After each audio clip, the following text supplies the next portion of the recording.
Hi everyone, I wish you a very happy new year. நானும் எல்லாருக்காகவும் pray பண்ணிக்கிறேன். நீங்களும் எங்களுக்காக ப்ரே பண்ணிக்கோங்க. Thanks for supporting us. இப்போ வீடியோக்குள்ள போலாம். Hi friends, welcome to our channel. இன்னைக்கு நம்ம பார்க்க போற ரெசிபி வந்து ஸ்வீட் ரெசிபி. அது என்னன்னா கோதுமை மாவு புட்டு. கோதுமை மாவு நான் ஒரு 1/4 கிலோ எடுத்துர்க்கேன்.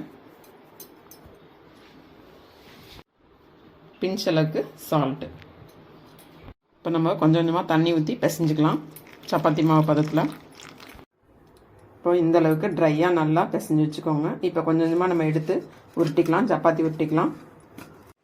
இந்த அளவுக்கு ரொம்ப தின்னாக இருக்கிற மாதிரி நம்ம உருட்டி எடுத்துக்கலாம் எல்லா மாவையும். இப்போ இந்த அளவுக்கு நம்ம முன்னாடியே காமிச்சேன், அந்த அளவுக்கு எல்லா மாவையும் சப்பாத்தி மாதிரி உருட்டியாச்சு. இப்போ நம்ம எல்லாத்தையும் சுட்டு எடுத்துடலாம்.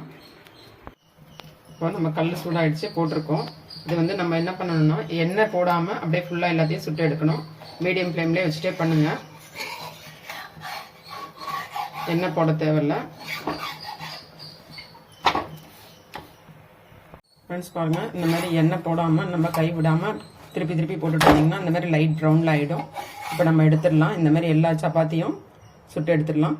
ஃப்ரெண்ட்ஸ் பாருங்கள், இப்போ இது எல்லாத்தையும் சுட்டாச்சு. சப்பாத்தி 5 சப்பாத்தி வந்துச்சு, பெருசு பெருசாக இருக்குது. இப்போ நம்ம எல்லாத்தையும் இதை ஆற வச்சு சின்ன சின்னதாக பிச்சு போட்டுடலாம். ஃப்ரெண்ட்ஸ் பாருங்கள், சின்ன சின்னதாக அந்த மாதிரி பிச்சு போட்டாச்சு. இப்போ நம்ம மிக்சியில் போட்டு அரைச்சிக்கலாம்.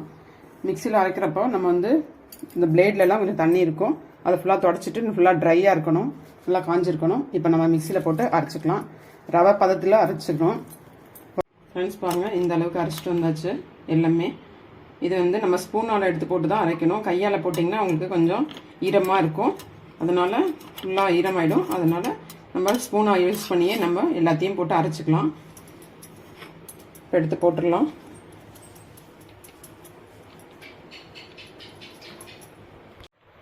ஃப்ரெண்ட்ஸ் இப்போ நம்ம நெய் வந்து 2 ஸ்பூன் அளவுக்கு போட்டிருக்கோம். அது கூட இப்போ தாளிச்சிக்கலாம். திராட்சை முந்திரி போட்டு தாளிச்சிக்கலாம். ஃப்ரெண்ட்ஸ் இப்போ நம்ம அரைச்சதை நம்ம ஆற வச்சாச்சு. இப்போ நம்ம வந்து சர்க்கரை போட்டுக்கலாம். சர்க்கரை வந்து 150 கிராம் எடுத்திருக்கேன். இப்போ இதை போட்டு நம்ம இதை ஆற வச்சுட்டு தான் கலக்கணும்.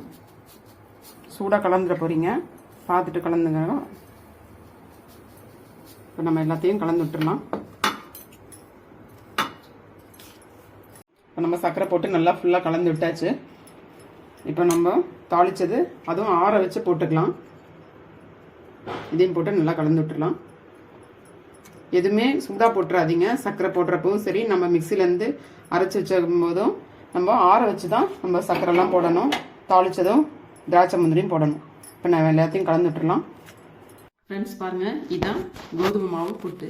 இது ரொம்ப டேஸ்ட்டு, ரொம்ப எம்மியாக இருக்கும். நீங்களும் ட்ரை பண்ணுங்கள். இது எனக்கும் ரொம்ப பிடிச்சது. நீங்களும் ட்ரை பண்ணுங்கள், என்ஜாய் பண்ணுங்கள், லைக் பண்ணுங்கள், ஷேர் பண்ணுங்கள். ஹைடெக் ரெசிபி சேனலுக்கு மறக்காமல் சப்ஸ்கிரைப் பண்ணிவிடுங்க. Thank you friends.